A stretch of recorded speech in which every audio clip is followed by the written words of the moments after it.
Nós temos o prazer de estar recebendo aqui o economista Reinaldo Cafeu, que está interinamente respondendo pela presidência da Associação Comercial e Industrial de Bauru no impedimento da atual presidente. E o Cafeu é o vice-presidente, já foi presidente da entidade e, acima de tudo, ele é economista e colaborador e amigo desta casa. Cafeu, é uma alegria recebê-lo uma vez mais para a gente falar de assuntos pertinentes ao país e principalmente aqui a nossa cidade e região. Seja bem-vindo nos estúdios da TV Prevê. Muito obrigado, Samuel, pelo convite, aos ouvintes e telespectadores. É natural que as questões econômicas estão aí na pauta, nós temos aí a questão política, sempre à disposição, é sempre uma alegria estar aqui na TV Prevê.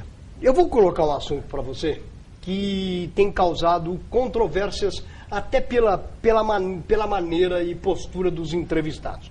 Você sabe que hoje o assunto que mais se fala na área econômica é a própria Previdência, entre outros. Porque a economia tem um leque extraordinário.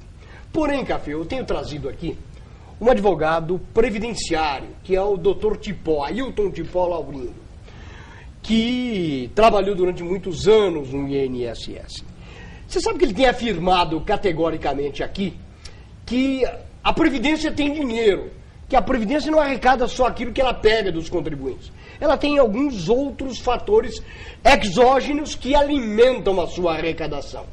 E, na realidade, ele contesta sempre quando dizem que a Previdência passa por dificuldades e que lá na frente vai ter problema ou que já está tendo problema hoje para pagar os aposentados. Eu queria sua opinião sobre este assunto, até para contrapor ou para endossar aquilo que fala o doutor Tipó, que também é seu colega, professor universitário. Que, por sinal, foi meu aluno, inclusive. Eu ministro aula desde os 20 anos, né? O Tipó assistiu minhas aulas, nós temos até uma amizade, sei do trabalho dele na Previdência, também sei do escritório que ele tem, o seu trabalho como vereador em Lençóis, que inclusive encontrei algumas pessoas, dei um curso esse final de semana. Estava na expectativa que ele fosse até candidato a prefeito em Lençóis, né? Ele não quis participar, né? Até porque hoje o Tipó ele tem vários escritórios ele trabalha. Na área previdenciária. Cheguei até a ter alguma parceria com ele nesse sentido. A questão toda, eu até participei a questão de uns 6 anos na instituição falando de ensino, de um debate. E nós constituímos uma mesa, com eu e mais 2 economistas e também mais 2 advogados da área. O Tipó tem razão e quem critica a Previdência do déficit também tem razão. Ou seja, os dois estão falando das coisas. O que acontece é o seguinte, você precisa definir qual é o conceito que você quer analisar isso. O conceito da seguridade social é o que o Tipó está defendendo. Então, olha, pensa bem. Como é que entra dinheiro para a seguridade social? Então, você tem COFINS, contribuição para financiamento da seguridade social. Você tem a contribuição social sobre o lucro. E você tem também, entre outras rubricas, a própria contribuição de quem está na ativa para cobrir a inativa. Então, quando você segrega esses valores, então você fala assim, ó, o dinheiro que entra no caixa do governo para a seguridade social é capaz de pagar tudo? Sim. Se esse dinheiro ficasse estritamente alocado na seguridade social, entendendo aposentadoria, afastamento de doença, seguro-desemprego, vai embora. Tudo que está relacionado à seguridade social. O dinheiro seria suficiente para isso. Mas quando você segrega e fala assim, o dinheiro que entra para fazer face às aposentadorias e pensões, é um dinheiro que é suficiente para isso? A resposta vai ser não. Há 30, 40 anos, 20 pessoas ativas contribuíam para uma inativa. Desculpa, 20 ativos para 1 inativo. Essa relação está 2 por 1 hoje. A expectativa de vida ao nascer há 30, 40 anos era de 52, 53 anos. Hoje nós estamos batendo 73 anos. Então essa conta não fecha por esse prisma. Porque a ideia de qualquer fundo de previdência, e o fundo privado é nessa vertente, eu deveria ter um dinheiro dos contribuintes que fosse aplicado, que fosse trabalhado, de tal maneira que tivesse um cálculo atorial que lá na frente aqueles que aposentam seriam supridos por esse fundo. Se você pegar a Funprev em Bauru, o desafio dela é essa. Ficou muitos anos sem a contribuição da parte patronal, no caso da prefeitura, e quando ela virou FUNPREV, ela precisou do aporte, tanto que o do governo do Rodrigo Agostinho, ele vem contribuindo mensalmente. Se parar essa contribuição, vai chegar lá na frente e não vai fechar a conta. E o que não acontece na Previdência Social. O governo deveria, ele, dar uma contrapartida, pegando o dinheiro de quem contribui, mais a contrapartida dele, ter um fundo previdenciário que fosse capaz de fazer isso. Esse dinheiro foi gasto. Então, na verdade, é possível realocar recursos da Seguridade Social para outras finalidades. Mas quando você olha especificamente o dinheiro que entra, que sai para efeito previdenciário só, aí que dá o déficit. Então o tipo está certo. Mas quem também defende que esse modelo vai se esgotar, também está certo. Porque não adianta, você pode ter hoje dinheiro abundante para a Seguridade Social, mas se você não equacionar alguma coisa da Previdência que feche essa conta, é óbvio que vai chegar uma hora que não vai ter dinheiro para isso. Acho que ficou claro aí, deu para... Deu sim para pegar. Foi boa seu esclarecimento aqui.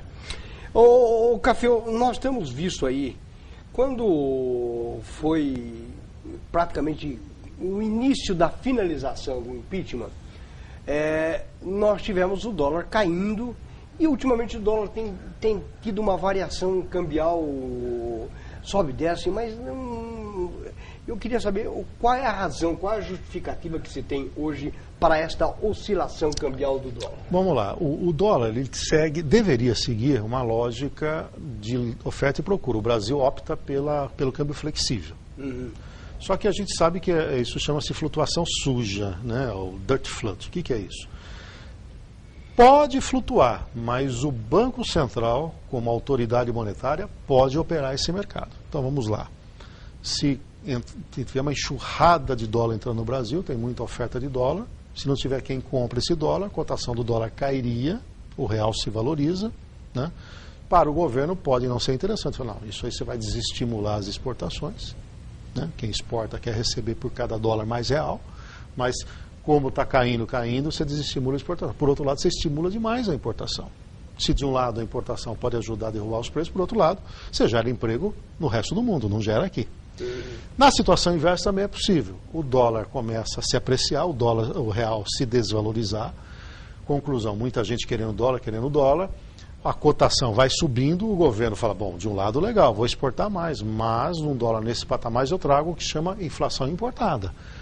Nós sabemos que os produtos são globais, né? Um carro é montado no Brasil, mas o retrovisor vem da Alemanha, a direção vem da Argentina, o motor vem do México, né? É o sentido da globalização. Ora, se os preços de certos produtos estão cotados em dólar e você está cada vez mais precisando de reais para isso, não é bom para o governo. Estimula a exportação, desestimula a importação. Então, quando necessário, o Banco Central entra vendendo ou comprando dólar, dependendo da situação.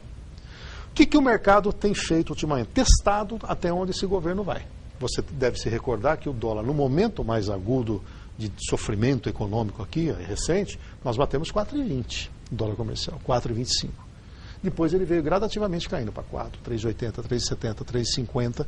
Hoje ele oscila entre 3,30 e 3,40. O mercado já jogou a 3,20, o governo aceitou. O que está acontecendo agora? Apesar da recessão brasileira, apesar da crise instalada politicamente, o mundo está líquido, tem liquidez, o mundo tem dinheiro circulando. Japão, juros negativos, porque tem que estimular o consumo.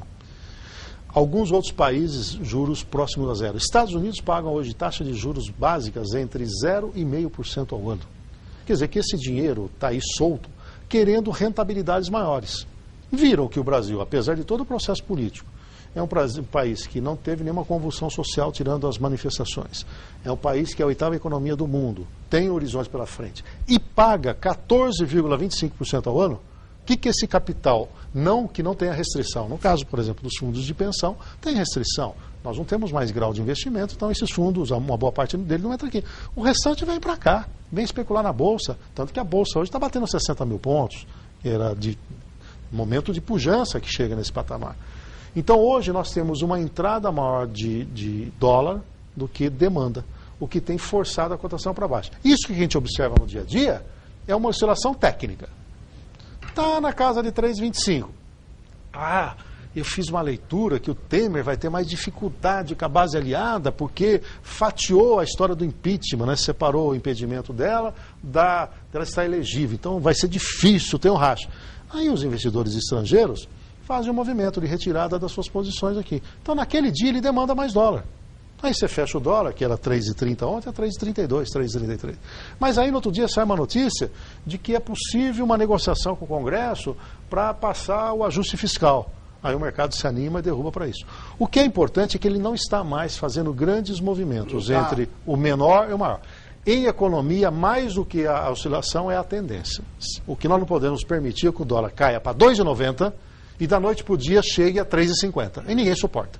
Mas se ele oscilar dentro dessa banda que ele está hoje, de 3,30 a 3,40, com ou sem intervenção do governo, a economia assimila e não há mais maiores problemas. Café, não está aqui na nossa pauta, mas tem um assunto que me veio à cabeça agora, até porque eu conversei sobre isso ontem. E você sabe, as mídias sociais, as mídias que vêm de fora, as informações, nós estaremos tendo eleições nos Estados Unidos aí, então tem algumas coisas futuras que podem acontecer.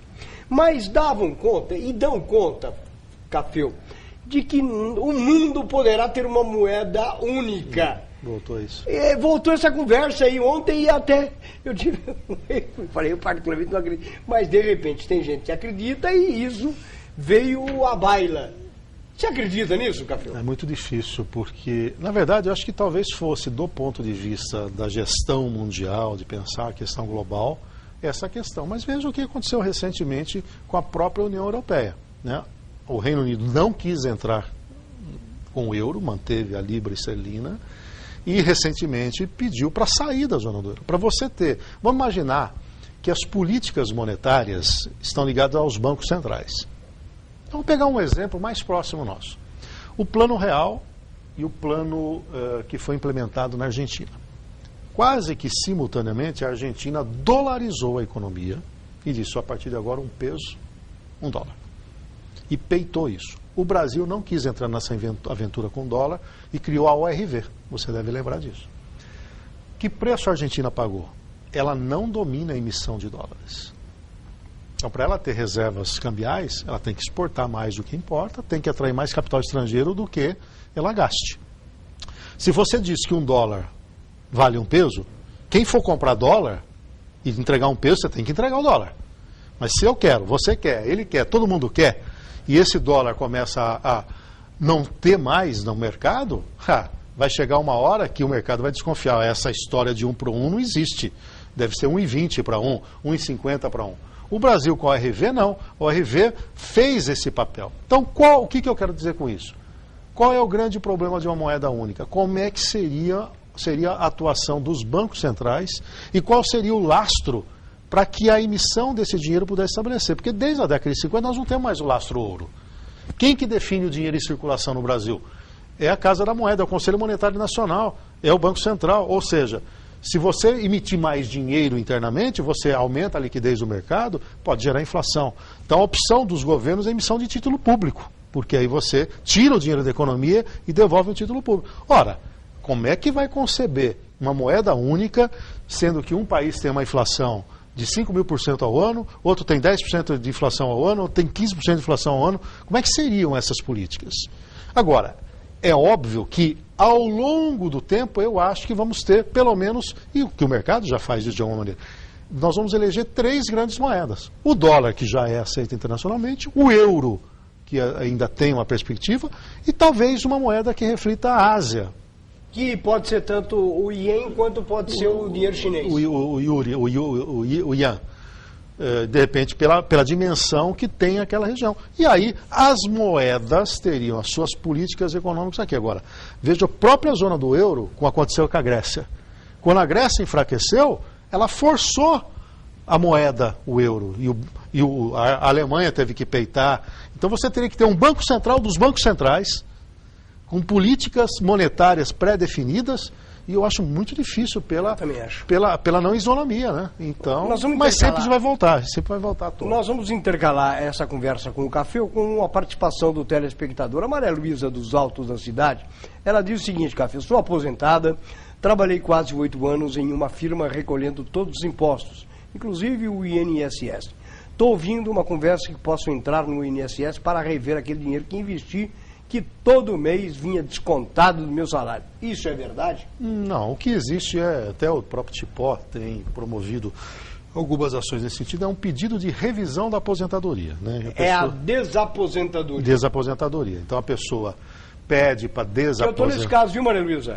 A pessoa pede para desaposentar e aí quer utilizar das contribuições para uma revisão do ponto de vista previdenciário. Não passou isso ainda. Existem ações promovidas por advogados, né? Mas é uma luta insana. Bom, quem é que entra na perspectiva de que um dia isso vai ser votado, é melhor tentar ter um processo do que não ter. O que nós temos, só para fechar, o que nós temos em curso é uma regra hoje previdenciária que, na combinação de contribuição, desde que menos de 30, completando 85 anos nessa soma, a mulher pode se aposentar integralmente, e quem tem 95 do homem, 35 no mínimo de contribuição e mais 60 anos de idade ou a combinação disso. E tem ainda o fator previdenciário, que você paga um pedágio. Fora isso, o que tem hoje é uma discussão a partir do governo Temer de que vai buscar um equacionamento da Previdência e pode ser que passe a idade mínima de 60 anos para a mulher e 65 para o homem, porém, quem tiver até 50 anos de idade já atuando no mercado não seria prejudicado. Você teria uma transição para esse novo modelo, mas isso depende ainda de aprovação com o Congresso. O José Leme, que é da Nova Paulista, me conhecido há muitos anos, viu, Café? Sim. O José Leme veio de Macatuba, passou por Pederneiras, trabalhou na rádio de Pederneiras e tem mais ou menos a minha idade.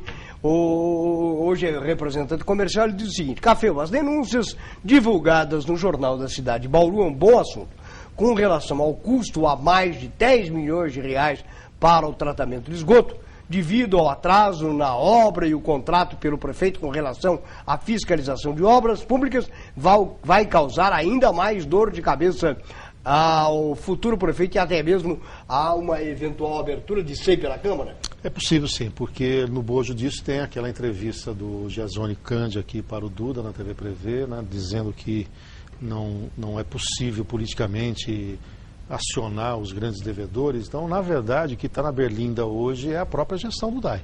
E todos nós sabemos, apesar do Cândia ter tentado implementar uma gestão nova, apesar de tudo que aconteceu, o DAI deixou há muito de ser a menina dos olhos, né, da prefeitura. Ela virou um grande cabide de emprego, não teve sequência de valorização do seu quadro funcional. E a estação de tratamento de esgoto vai exatamente nesse bojo.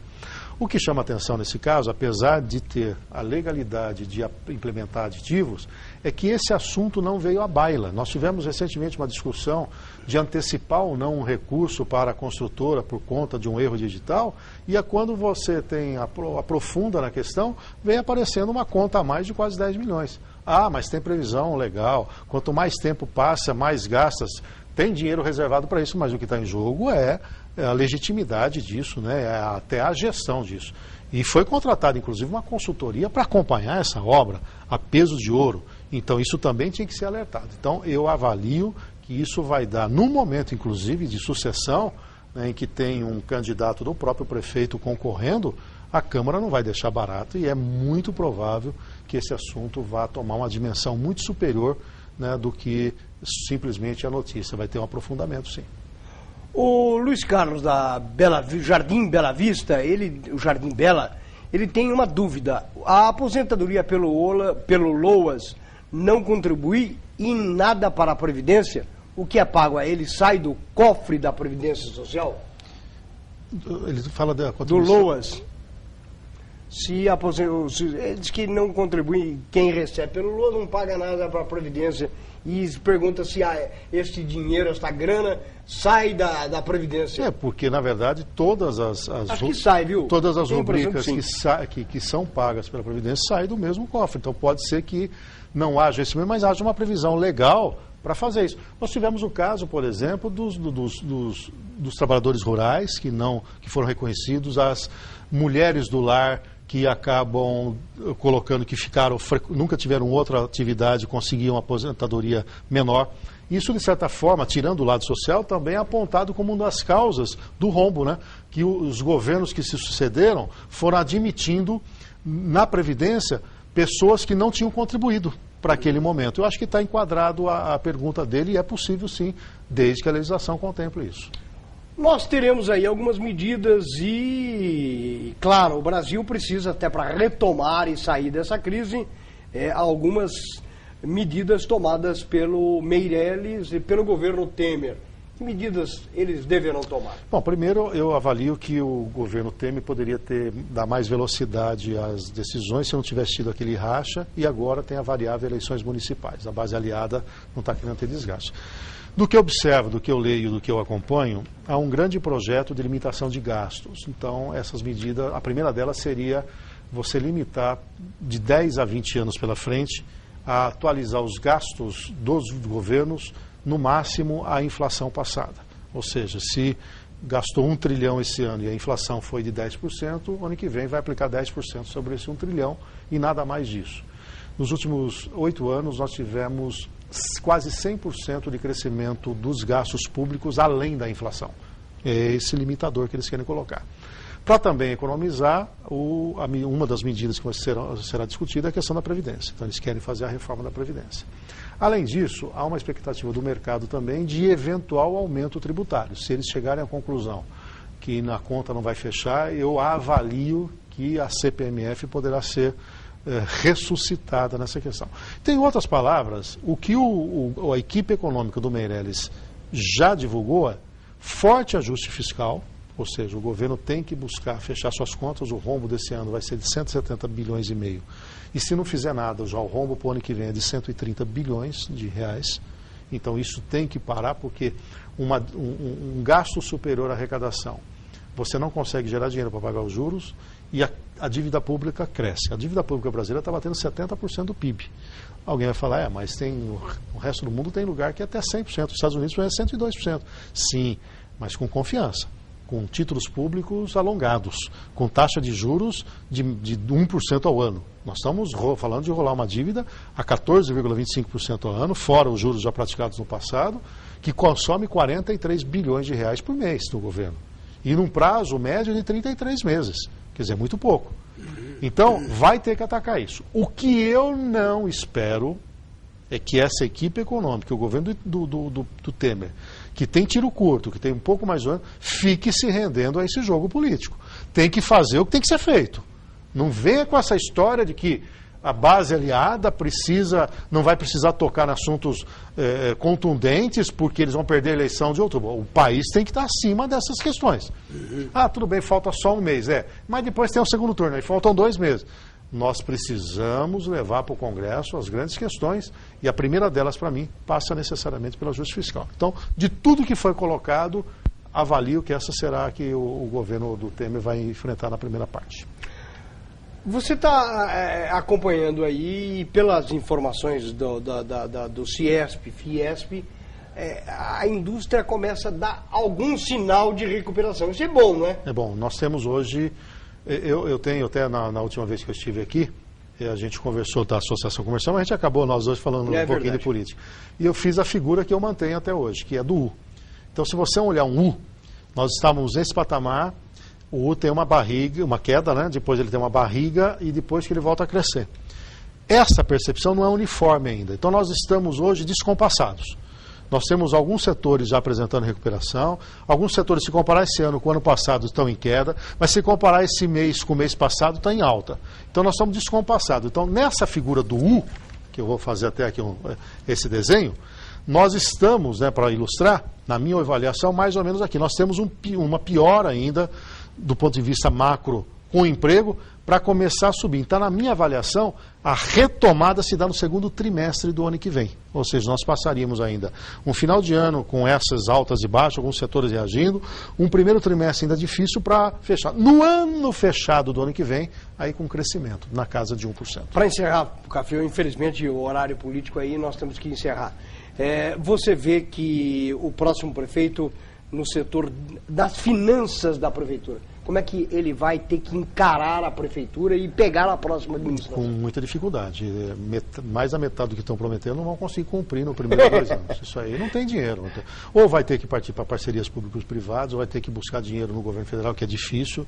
O orçamento nosso está todo comprometido, com o PAC Pavimentação não tem mais capacidade de endividamento. Nós temos uma bomba aí que uma hora vai estourar, que é a Coab, a Indurb está com déficit. Então, quem assumir a prefeitura de Bauru ou se debruça sobre esses números, ou ganha em produtividade, ou tenha criatividade, ou nós vamos ficar um ano paralisados em relação a novos investimentos. Essa é a realidade dura e crua. Não virão recursos abundantes. A conta hoje já não fecha.